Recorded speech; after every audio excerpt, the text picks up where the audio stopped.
On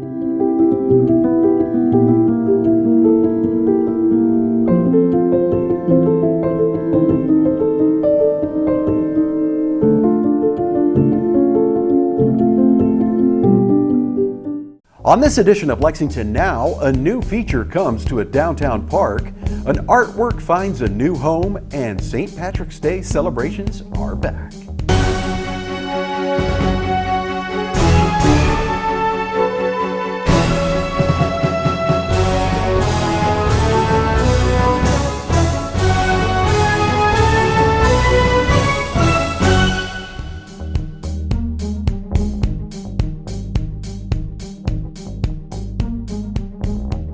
I'm Neil Noah, and welcome to Lexington Now for the week of March 6, 2023. By popular demand, a downtown playground has gotten some new features. We were there for the ribbon cutting at Northeastern Park. So this is an exciting day for Parks and Recreation. We are bringing a new activity to a local park, bouldering. Anytime we are planning changes for a park, our first step is to ask the neighbors what they are interested in. And this neighborhood was interested in climbing features. With a new playground, basketball court, and soon a splash park in the nearby Charles Young Park, plus a cycling, jogging, and walking path in Town Branch Commons, there was an opportunity to put something new here in Northeastern Park: climbing boulders. Climbing has become a popular activity in gyms and recreation centers across the country. It is popular with kids and adults. These boulders feature different routes with different levels of difficulty so that they are accessible to almost everyone in the community. They are considered as safe as other pieces of playground equipment. So we invite you to be able to come and climb and enjoy these, and we look forward to seeing you climb to the top. I am so excited to be here in Northeastern.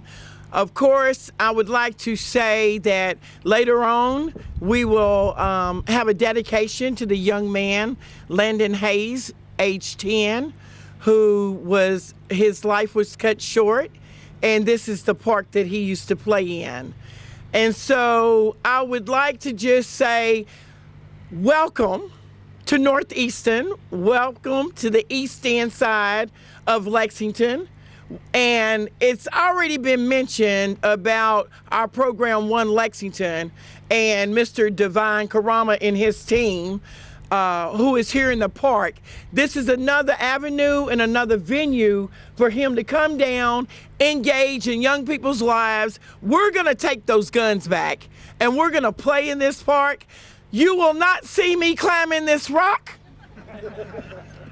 at any time, but I hope that our children enjoy it. I see some children in the park right now. I saw one young man at the top and I was like, oh, where's his mother? Is he gonna fall? But he mastered that rock already. So it is a pleasure to be here. It's time to start climbing. We wanna climb to the top. This is a new day. This is just the city continuing to follow up on its promise and its commitment to this neighborhood to continue to invest in projects and initiatives that improve the quality of life for the folks that live here in the East End and downtown Lexington. So it actually is evidence that our Parks Department is committed to working with and being in the community to put amenities in our parks that neighbors really want. I look forward to coming back in regular clothes and climbing that rock over there. But no, it's just an exciting day and happy to be here in the East End. The design, as we talked about already, was focused on the climbing features that we heard. I spent an afternoon out here in the park with lots of kids from the neighborhood. They braved the spring break that wasn't very warm last year, but we had hot chocolate and we talked about what they'd like to see, and I hope that this is their vision. As has been mentioned too, we wanted to include something absolutely new that we didn't have in our park system, the climbing boulders.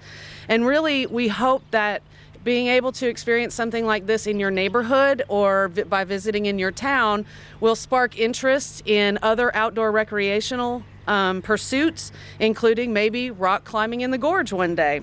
the boulders are made of concrete, so they are not real rocks, as has been mentioned. They are playground equipment that was specifically manufactured for this application and at our request. We hope that everyone will agree that this is a great complement to Charles Young Park Playground down the street and the iconic features in Thoroughbred Park right next door. But more than that, we hope that everyone agrees it's both challenging and fun. Thank you. 3, 2, 1, cut it! Something beautiful has come out of tragedy and has come to downtown. Several local officials joined Mayor Gorton in welcoming a particularly meaningful artwork to a new home. Brianna, wale, kilewa vini we mongo, wale. Brianna, wale, kilewa vini we mongo, wale. When I started my job at the Carnegie Center as coordinator for the Kentucky Black Writers Collaborative under the leadership of Neil Chethek, a woman who applied and did not get the job asked if I could do something to honor Breonna Taylor. Absolutely. I love visual arts and the literary arts equally. And anytime I can bring visual art to the Carnegie Center, I am all about that life. The challenge was to come up with an idea that would combine the two mediums for an experience that would be both meaningful and engaging. The Western Wall of Jerusalem, popularly referred to as the Wailing Wall, came to mind, and the practice of sliding prayers into the crevices. What if we commissioned an art piece that would allow people to write their thoughts, their prayers, their poems and lamentations into the art piece? This was the origin story of At the Clearing. I asked Mark Johnson who could carry out this vision, and without hesitation, he said Kipto Torres. Kipto, in reading your story, you described Lexington as, quote, a receptive city that really appreciates art, where you feel accepted for who you are, and that is really high praise, and we're so thankful that you're here. At the Clearing, inspired by the tragic death of Breonna Taylor, is at home now at the Met, here in the East End neighborhood. Breonna Taylor will always hold a special place in our nation's history and in Lexington history. In Lexington, the tragic death of this young woman was ultimately a catalyst for all of us to do better, to recognize and address racism deeply rooted in the community. So Claudia tells me there's this idea that she's got. She says, you know, she likes murals, but then she wants an interactive mural, so to speak, a sculpture that is almost a mural, a sculpture that, you know, is almost a sanctuary, a place of reverence where people would come in and, you know, let's say console and have a requiem for the pretty Breonna. So my idea, my mind ran to what I know. My mind, when I'm doing my sketching on my drawing board, I went back home, went back to East Africa, and this idea is inspired by something called the Vigango. The Vigango is a site, is a graveyard site. It's a site where, as you see this piece, you have all these pillars that are kind of humanoids and representatives of people who actually left us. And so there's, on this gravesite, you have all kind of representatives of different villages that, you know, at the time of, when it comes to the time itself, you know, every village is represented in within the Vigango pieces. And it depends on the heights, it depends on the colors, it depends on how much it is weathered, and you'll be able to recognize your tribe, your clan from the same gravesite. And so this was a very, something that sparked in my mind, and to see what we can do for such a situation. And so the idea of bringing the Vigango to this particular project is so much into the effect of bringing people together. After the break, we'll tell you about Lexington's longest running festival.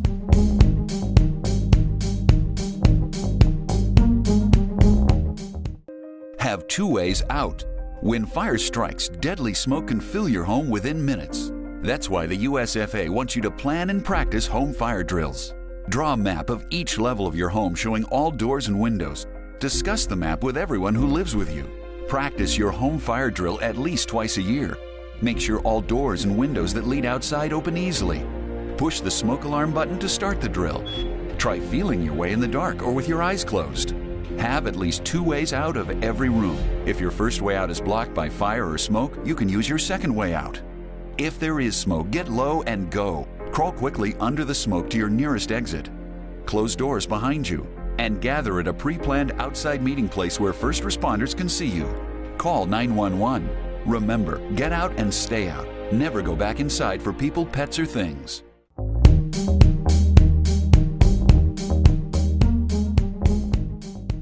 Welcome back to Lexington Now. The St. Patrick's Day Parade and Festival is this weekend after a 3-year hiatus. Here's more.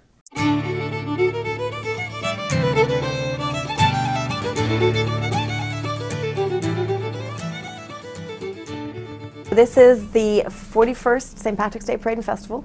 We had a couple of, 3 years off, so we're really hoping that this year happens. Everybody's really excited about it. Hopefully it's a day like today, which is beautiful outside. It's happening, we're changing the venue this year. It's over by Tandy Park, and the festival will start at 10:45 with the blessing of the keg, and it'll go until 7 p.m. with a break at 1 o'clock for the parade. Yes, and we're going to have lots of Irish music. We're having Irish dancers. Our headliner this year is Two of the Day, which is Appalachian Celtic music. They are fun and lively. And we also have Claire Cunningham coming in, and she is actually playing in the Grand Ole Opry the week after. So she's somebody to make sure you get to see and come down and watch. Lots of kids' activities. We're going to have a little magic show, bouncy castles, face painting, everything that a festival should have. It's been the longest running parade in Lexington, and everybody gets really excited. It's the beginning of spring. It's something to be celebrated, and you know, there's so many Irish here living in Lexington. It's a great thing to celebrate all the culture that we have. So we're really excited. Everyone keeps saying, my God, why haven't we had the festival for so long? Why are we having the festival? What about the parade? So I think we'll get more people, even if the weather is a little bit bad. It's under the pavilion, so you know, a little bit of rain's not going to hurt us at all. So, and I think people are used to that in March. Bill Enright started it many years ago with a lot of friends. I think they were just like sitting around talking about it. Why don't we have a St. Patrick's Day festival? Lexington has always been home to the Irish. It's always been, you know, the connection with the horses, the connection with the community. So there's a lot of people that help them put it on, and here we are today. Bill has passed it on to us, and we're very proud to continue it. The blessing of the keg is always fun. Father Norman's going to come down, bless the keg, and there's going to be a bagpiper to, you know, get the festival rolling. And then we will have Irish dancers start off as our first act. Then we have Liam's Fancy playing, which everybody loves to come out and hear Liam's Fancy. They're always playing in McCarthy's or playing in some of the local bars, and everybody knows that they're always good and entertaining to listen to. And then there's going to be a break at 1 for the parade. And then our headliner will start back Two of the Day, and they're Appalachian Celtic, and they are fun. Like, they are so fun. They're loud. You'll hear us a mile away. They're going to be great crack. It's going to be good. And then we'll have more Irish dancers, and then we'll have Claire Cunningham.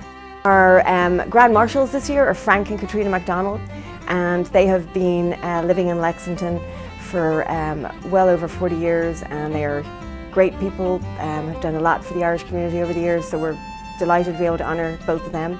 And also a big shout out to our Sponsors, Alltech, they've been just great every year. They're there helping us out, very supportive. And also Parks and Rec, this could not take place without them. So we want to make sure that those two main sponsors get a big thank you from us. It's great. So for more information, just go into lexingtonstpats.org. Everything you need to know is there. You can email us with any other questions, but everything you should need to know is going to be there. March is Severe Storms Preparedness Month, and the folks at Emergency Management want to make sure that you are prepared. Here's week 2.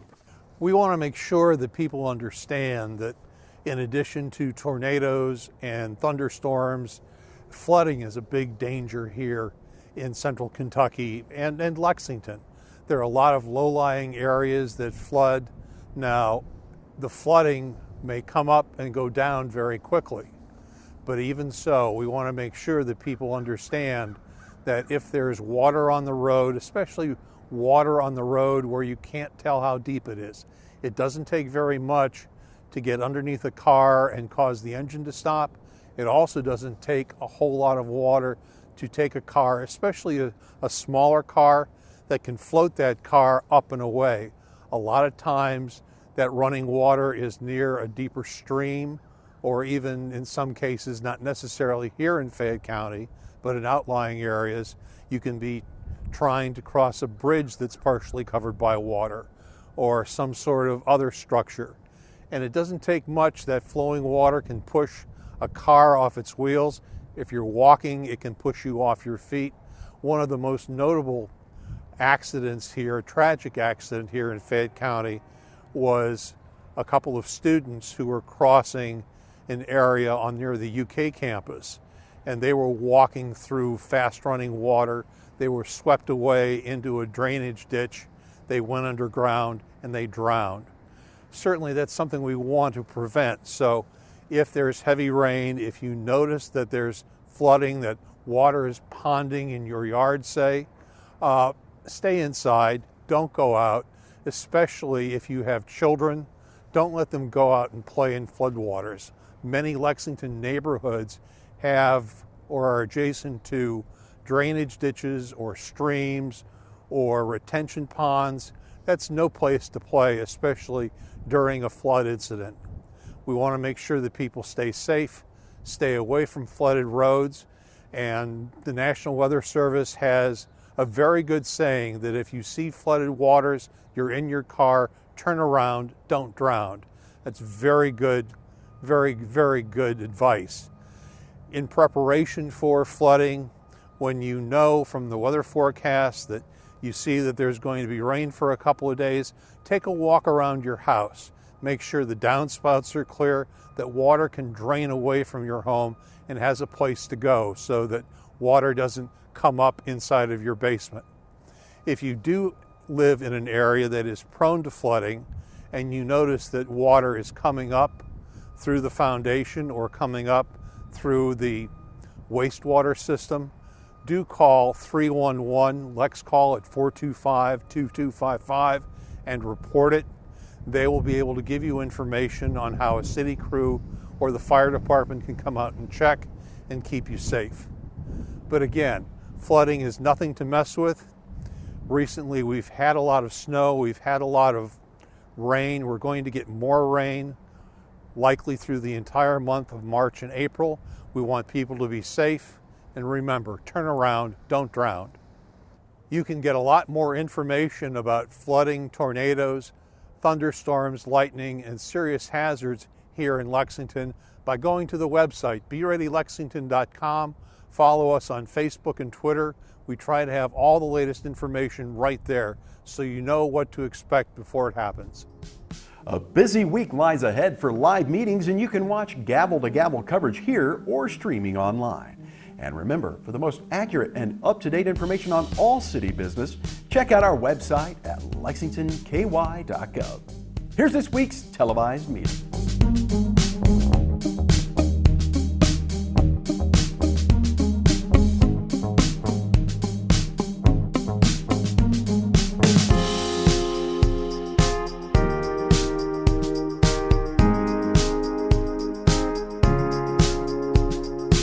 That's all for now, but as always, you can keep up with us on social media. Check out the latest traffic updates on Twitter at LexRex or catch our live traffic cams on LexingtonKY.gov. For all of us at Lex TV, I'm Neil Noah, and that's it for now.